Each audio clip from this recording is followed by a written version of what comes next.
हुकूमत का जो फैसला है कि रेगुलेटरी ड्यूटीज़ कई गुड्स के ऊपर, कई अशिया के ऊपर ख़त्म की हैं, उसका क्या असर पड़ेगा? हमने एक जिक्र तो किया कि सार्फिन को तो फ़ायदा होगा, क्या पाकिस्तान की इकॉनमी को भी फ़ायदा होगा, और क्या पाकिस्तान के गैर मुल्की जो ज़र मुबादला हैं, वो जो ज़खायर हैं इतने हैं कि हम ये ट्रेड लिबरलाइजेशन जो है उसको अफोर्ड कर सकें? उस पर बात करने के लिए हुकूमत की नुमाइंदगी कर रहे हैं बिलाल अजरकियानी, मिनिस्टर ऑफ स्टेट हैं फॉर फाइनेंस, और उसके साथ हमें ज्वाइन कर रहे हैं फैज़ान जाकिर साहब, ये भी इकोनॉमिस्ट हैं और जो अवाम पार्टी है उसको रिप्रेजेंट करते हैं। तो बिलाल साहब, आपसे स्टार्ट करते हैं। सबसे पहले क्या रैशनल है, क्या थिंकिंग है ये फैसला लेने के पीछे? क्योंकि ऑब्वियसली अगर आप ये ट्रेड को खोलेंगे जिस तरीके से, तो हमारा जो एक क्रॉनिक हमेशा प्रॉब्लम रहा है कि फिर डॉलर की जो हमें शॉर्टेज है वो आना शुरू हो जाती है। बट यू थिंक कि दिस टाइम ये सारे जो पोटेंशियल जो रिस्क्स हैं उनको टेक इनटू अकाउंट किया गया व्हाइल टेकिंग दिस डिसीजन? जी, बिस्मिल्लाहिर्रहमानिर्रहीम जी, आप दोनों साहिबान का जी शुक्रिया मुझे शो में दावत देने का। देखिए, बड़ा अच्छा और क्रिटिकल सवाल है और एक बड़ी अहम डिबेट है। आप जानते हैं जी कि हम एक बूम बस साइकिल से आप दोनों अच्छी तरह वाकिफ़ हैं, जो लोग मईशत को पाकिस्तान की फॉलो करते हैं वो भी अच्छी तरह वाकिफ़ हैं कि हम हर चंद साल बाद एक IMF के प्रोग्राम में जाते हैं, मईशत स्टेबलाइज करती है, फिर स्टेबिलिटी के बाद जब ग्रोथ आती है तो एक कंजम्पशन लेड ग्रोथ होती है, जिसके नतीजे में हम फिर से एक फॉरेन एक्सचेंज रिजर्व क्राइसिस में स्लिप कर जाते हैं। और उसकी बुनियादी वजह यह है कि हमारी मईशत में एक्सपोर्ट कमाने की जो कैपेसिटी है वो उस सतह तक कभी भी नहीं पहुँच सकी जिस सतह तक मुल्क की ज़रूरत है।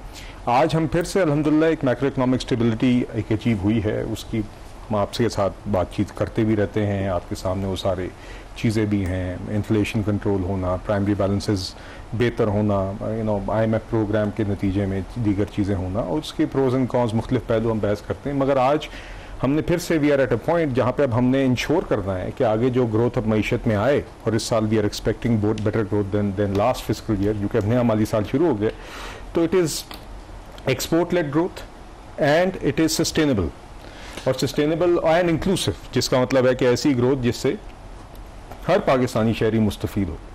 मगर इस एक्सपोर्ट लेड ग्रोथ को अचीव करने के लिए हमें कुछ स्ट्रक्चरल चीजें अपनी मईशत उस पे बिलाल साहब आते हैं बाद में। अभी आपने फरमाया कि सस्टेनेबल ग्रोथ और माजी के जो बूम एंड बस के साइकिल थे और वो नॉर्मली थे हमारे कंजम्पशन लेड ग्रोथ की वजह से। अब जो रेगुलेटरी ड्यूटीज मोर देन 500 आ रहा था जी, जी इन्होंने कम किया, तो ये तो कंजम्पशन प्रमोट करेगा ना, इसको आप बैलेंस कैसे? देखिए, देयर आर टू थिंग्स।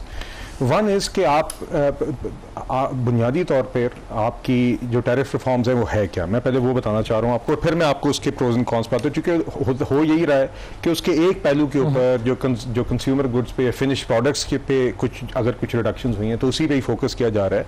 मगर हकीकत ये है कि पहले साल के अंदर हमारा प्राइमरी थ्रस्ट जो है रिडक्शंस का, चाहे वो रेगुलेटरी ड्यूटीज़ हों, चाहे वो कस्टम ड्यूटी हो, चाहे वो एडिशनल कस्टम ड्यूटी हो, उसका प्राइमरी थ्रस्ट जो है वो रॉ मटीरियल्स पर है, वो इंटरमीडिएट गुड्स पर है, वो मशीनरी पर है, जो कि हमारी कॉस्ट ऑफ एक्सपोर्ट्स को रिड्यूस करेगा, हमारी जो इंडस्ट्रियल ग्रोथ है उसको प्रमोट करेगा, हमारी कॉस्ट ऑफ प्रोडक्शन को बेहतर करेगा। मगर साथ ही साथ हमने ओवरऑल जो टैरिफ रिफॉर्म हम लाए हैं उसका ओवरऑल ऑब्जेक्टिव ये है कि 5 साल बाद इस मुल्क में किसी भी चीज़ पर रेगुलेटरी ड्यूटी नहीं होगी, रेगुलेटरी ड्यूटी कम्प्लीटली अबॉलिश हो गई होगी, additional custom duty completely abolish हो गई होगी, और कस्टम ड्यूटीज़ की मैक्सिमम स्लैब 15% होगी।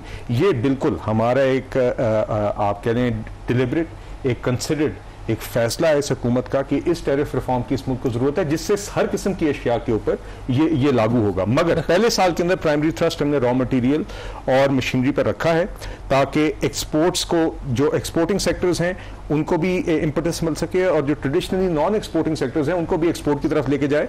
और तीसरा ये कि हम अपनी मईशत के अंदर कंपेटिवनेस लाएं। चलिए फैजान जाकिर साहब हमारे साथ लाइन पे, उन पे भी ज्वाइन करते हैं। फैजान साहब, आपका क्या व्यू है? आपने ये देखा होगा जो SRO जारी किया फेडरल बोर्ड ऑफ रेवेन्यू, जिसमें मोर देन 500 आइटम्स के ऊपर जो ड्यूटीज में रद्दो बदल हुआ है, तो हुकूमत तो कह रही है कि अच्छा फैसला है और रॉ मटेरियल्स को इन्होंने हिट किया है, विच एवरीवन वुड एग्री कि रॉ मटेरियल सस्ते होंगे तो आपकी जो प्रोडक्शन है वो सस्ती हो जाएगी। डू यू थिंक ये गवर्नमेंट का अच्छा फैसला है? आपकी पार्टी इसको सपोर्ट करती है? देखिए, लिबरलाइजेशन ओवरऑल होना, आपके एक्सपोर्ट्स की इनपुट कॉस्ट्स कम होना, ये तो पॉलिसी ऑब्जेक्टिव्स हैं, पॉलिसी आइडियाज हैं जो काफी पुराने हैं और सबको पता है कि ये होना जरूरी है। लेकिन एज एन एक्सपोर्टर, मैं भी एक एक्सपोर्टर हूं, एंड एज एन एक्सपोर्टर आपको 3 चीजें चाहिए होती हैं गवर्नमेंट से। पहली आपकी पॉलिसी एस्पेक्ट्स themselves है कि आपकी पॉलिसी ऑफिशियल पॉलिसी है क्या, ड्यूटी है क्या। सेकंड जो प्रैक्टिस है कि उसके अराउंड उसकी इंप्लीमेंटेशन वो क्या है। और तीसरी चीज ये है कि जो आपके इन्फोर्समेंट एक्शंस हैं। अब पहले वाला हम देख लेते हैं पॉलिसी वाला, कि पहले इन्होंने बड़ा आके पार्लियामेंट में अनाउंस किया कि यार हमने ये कर दिया है, लिबरलाइजेशन हम लेके आ रहे हैं, बड़ा सब तालियां सब खुश थे। और एज एन एक्सपोर्टर अगर मैं उस 24 घंटे के अंदर, मतलब जब इन्होंने अनाउंसमेंट की, मैं अगर किसी एक कस्टमर को ना एक कोटेशन दे देता तो आफ्टर 24 आवर्स मुझे वो बदलनी पड़ी। अगर ये इन्होंने इतनी प्लानिंग और इतना सोच के किया कि यहां से हम ग्रोथ लेके आएंगे, तो 24 आवर्स में इन्होंने पॉलिसी, मतलब 285 आइटम्स पे पॉलिसी रिवर्स क्यों कर? आपको मैं कतई हो रही है, ये पूरा प्रोसेस रन हुआ और जब बजट से स्टार्ट होना था, बजट पेश हुआ है 12 जून को, उस सारे प्रोसेस के बाद कैबिनेट अप्रूवल दिया, तो 1 जुलाई को नोटिफिकेशन उसका आना था ना। तो यहां पे उस तरीके से ये कोई ओवरनाइट तो चेंज नहीं हुआ ना?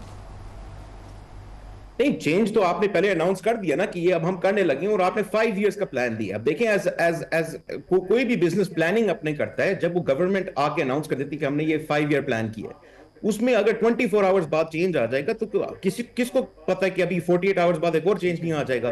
तो पॉलिसी के अंदर स्टेबिलिटी। आपका पॉइंट मैं जो आगे आपका, मैं बिलाल अजहर कैनी साहब से ये खैर जो वो बात कर रहे हैं, वो शहबाज ने भी वजाहत की कि ज़ाहिर है कि बजट जब जो भी पॉलिसीज़ होती हैं 1 जुलाई से उसको इम्प्लीमेंट किया जाता है, लेकिन क्या इसके हवाले से जैसे आपने कहा कि कंसिडर्ड डिलिबरेट एक प्लान था, बहुत कंसल्टेशंस हो रही थी, तो क्या आपकी कंसल्टेशंस जो बाकी स्टेक होल्डर्स हैं विद इन द गवर्नमेंट छोड़ दें, जो एक्सपोर्टर्स हैं, जो इंडस्ट्री है, जो मुमकिना तौर पर मुतासर हो सकती है, उनके साथ क्या आपने इसमें डिस्कशंस की, कंसल्टेशन? देखिए, इसमें दीगर इश्यूज आप जानते हैं, इकोनॉमिक एडवाइजरी काउंसिल में भी दीगर रिप्रेजेंटेटिव्स हैं प्राइवेट सेक्टर के, उनकी भी इनपुट प्राइम मिनिस्टर को आती रही है। जो इस टैरिफ रिफॉर्म के लिए स्पेसिफिकली कमेटी थी, उसके अंदर हमारे आपके world bank was a part of it, उनकी इकोनॉमिक मॉडलिंग इसमें शामिल थी, जिसके अंदर उन्होंने जिसका जो long term case studies around the world, similar economies which were at this stage, उनकी भी मिसाल दी गई। साथ ही साथ जी टैप एक मॉडल है, उसके तहत आगे इम्पोर्ट्स और एक्सपोर्ट्स की भी प्रोजेक्शन हुई। साथ ही साथ हमारे कुछ एक हमारे इजाज नबी साहब इसमें शामिल रहे, प्रोफेसर डरकॉन थे, हमारी फॉर्मर एक टैरिफ कमीशन की डॉक्टर रुबीना साहिबा थी। ये जब मैं आपको मिसालें दे रहा हूँ, very experienced people with who all contributed. So we had a very आप कह लें वाइड ग्रुप, और प्राइम मिनिस्टर साहब ने इस पे दोनों point of views bar bar debate करा के मुख्तलिफ ऑप्शंस को देख के उसके बाद ये डिसीजन की, और उसके अंदर यकीनन हमने हर चीज़ को मद्देनजर रखा है। और आज भी जो ये फैसला हुआ है, सबसे पहले तो I would like to address जो साहब फरमा रहे थे कि नंबर 1, 5 साल का जो हमने टैरिफ पॉलिसी अनाउंस की, वो जिस दिन बजट प्रेजेंट हुआ तब भी वही थी, और आज जो हम खड़े आज भी वही है, उसमें कोई रद्द-बदल नहीं हुआ, और 5 साल की पॉलिसी एग्जैक्टली वही है। जब हमने बजट प्रेजेंट किया था तो उस टाइम पे कस्टम ड्यूटी और एडिशनल कस्टम ड्यूटी के हवाले से जो हमने चीजें की थी वो बिल्कुल उसी तरह ही थी। रेगुलेटरी ड्यूटीज में प्राइम मिनिस्टर साहब ने हमें हिदायत दी, तो हमने स्टीयरिंग कमेटी के अंदर उसको एक दफा देखा, टू इंश्योर कि अगर लाइन बाय लाइन उसका रिव्यू करके इंश्योर किया जाए कि रॉ मटीरियल्स और इंटरमीडिएट्स पर ही पहले साल में थ्रस्ट प्राइमरी होना चाहिए। उसको इंश्योर करने के लिए जो कुछ रेगुलेटरी ड्यूटीज में ट्वीकिंग करनी जरूरी थी वो हमने की, और उसमें बल्कि हमने ये किया। फैजान साहब ठीक कह रहे हैं, फैजान साहब आपकी तरफ वापस आते हैं। जो आप फरमा रहे हैं, गालिबन जो चेंज 27-28 जून को या 26 जून को आया था, आप उसका जिक्र तो नहीं कर रहे फैजान जाकिर साहब, जो 285 आइटम्स के ऊपर रेगुलेटरी ड्यूटीज में रद्दोबदल बिल्कुल आया है, जिसका टैरिफ पॉलिसी बोर्ड ने उसकी अप्रूवल दी है, उसके बाद फिर कैबिनेट ने सर्कुलेशन के जरिए की। देखिए मेरी क्योंकि रेगुलेटरी ड्यूटीज जो हैं वो कैबिनेट करती है, और कस्टम ड्यूटीज जो हैं वो आपके बजट या फाइनेंस बिल में जाती हैं। रेगुलेटरी ड्यूटीज में आज भी 1 जुलाई के दिन जब हम खड़े हैं तो हमने overall there is a significant reduction in the first year. जी बिल्कुल। उसमें जो एक रिवीजन बजट प्रोसेस के दौरान सिर्फ इस हद तक हुई, क्योंकि बजट प्रोसेस के अंदर जब इंडस्ट्रीज भी आई, दीगर लोग भी आए, तो हमने ये जरूर देखा कि अगर उसके अंदर मजीद रिव्यू के बाद ये थ्रस्ट इंश्योर किया जा सकता है कि रॉ मटीरियल और इंटरमीडिएट को पहले साल में सबसे ज्यादा इफेक्ट हो जाए, उस हद तक हमने रिवीजन जरूर की थी। ये बात बीच में रख दी। फैजान साहब, आप अपना पॉइंट एक्सप्लेन कीजिए। ये जो आप ओवरनाइट चेंज की बात कर रहे हैं, ये आप उन ड्यूटीज की चेंज की बात तो नहीं कर रहे जिनके ऊपर पहले ड्यूटी रिडक्शन होनी थी, फिर 26 जून को गालिबन टैरिफ पॉलिसी बोर्ड की मीटिंग और उन्होंने 285 टैरिफ लाइन में कुछ चेंजेस किए हैं, क्या आप उनका जिक्र कर रहे थे?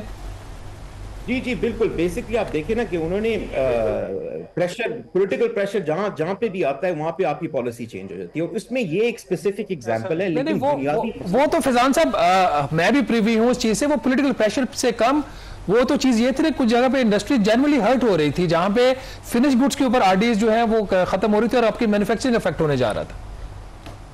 हाँ, लेकिन बता दो किस स्कूल ये बात 24 घंटों में तो नहीं रिवील हुई ना।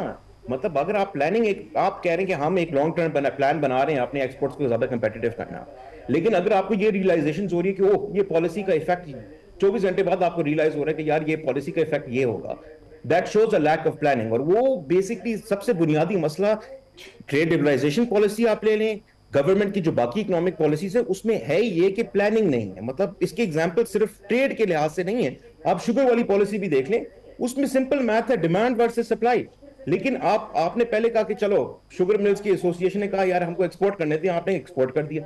ये lack of planning, lack of foresight, ये पॉलिसी अनसर्टेनिटी क्रिएट करता है। बिजनेसेस इस तरह ऑपरेट नहीं करते, गवर्नमेंट बेशक करे लेकिन बिजनेसेस इस तरह ऑपरेट नहीं करते। उनको सर्टेनिटी चाहिए, उनको एक ट्रस्ट चाहिए कि गवर्नमेंट ने सोच समझ के पॉलिसी एक अपनाई है, सही है, उसको पहले रिसर्च। अच्छा ये बिल्कुल आपका जो पॉइंट ऑफ व्यू है वो रखेंगे हम बिलाल साहब के सामने। यहाँ पे एक ब्रेक लेनी है, ब्रेक के बाद हमारी डिस्कशन वो जारी रहेगी।